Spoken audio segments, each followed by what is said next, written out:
Thank you, Mr Chair. I'm speaking in support of the amendments in the name of the Leader of the Opposition and those in the name of the Right Honourable Member for Hayes and Harlington. The Budget and Finance Bill represents the government taking steps towards further structuring our economy on insecure, precarious work and deregulation, which will widen income and wealth inequality. The government's unambitious plan provides neither a foundation for rebuilding our economy nor a plan to tackle the climate emergency that my Luton South constituents have called for. It announced a future cut to social security and a real terms pay cut for public sector workers, at the same time as introducing a super deduction tax cut for big businesses, allowing firms to write off 130% of the value of qualifying capital investment against their taxes. When we look across the Atlantic to the US, we see a stark contrast.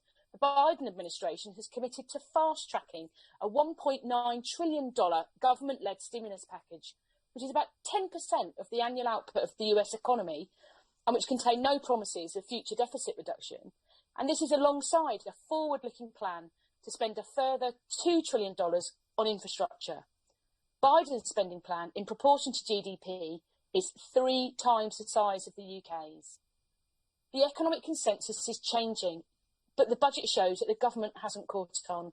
Instead, it's made clear that low pay and increasing inequality are central parts of the UK's future under the Conservative Party. The so-called super deduction tax cut will completely wipe out the corporation tax bill for big businesses.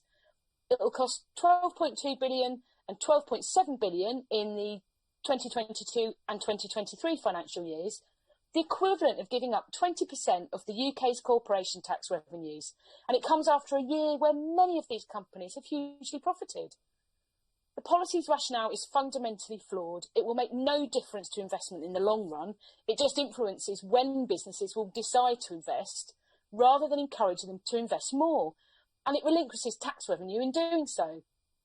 Treasury ministers have openly admitted that only 1% of businesses will fully benefit from the super deduction this year. So a small number of the biggest businesses, including Amazon, will get a tax giveaway that could see rebates handed out for investing in, say, swimming pools or jacuzzis. And it also flies in the face of any credible levelling up strategy, as it will exacerbate regional inequality. As we heard, the Centre for Progressive Policy has found that the super deduction tax cut will benefit London the most, with a tax break per head of £513 in London, compared with £371 in the east of England. The policy is wasteful, wide open to abuse, and fails to understand the rebuilding challenge before us. Even the US is moving away from this under Biden, and the public agrees with us. We need government investment in jobs and growth, not tax giveaways. Government must publish a report examining the policy's economic, social and environmental impact, and while it's unlikely the government will change tack, at the very minimum, there must be strict criteria for access to the scheme. Workers need a cast-iron commitment that only those employers which recognise a trade union for the purposes of collective bargaining and that are certified by the Living Wage Foundation as a living wage employer can access the scheme.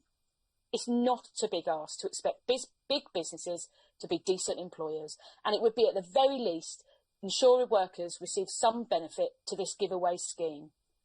We need a government on the side of working people, not on the side of big businesses enforcing low pay and poor working conditions. So I hope the Chancellor and Ministers will seriously consider the super deduction tax cut and instead ensure that increased public spending directly benefits workers who are the driving force of our recovery. Thank you.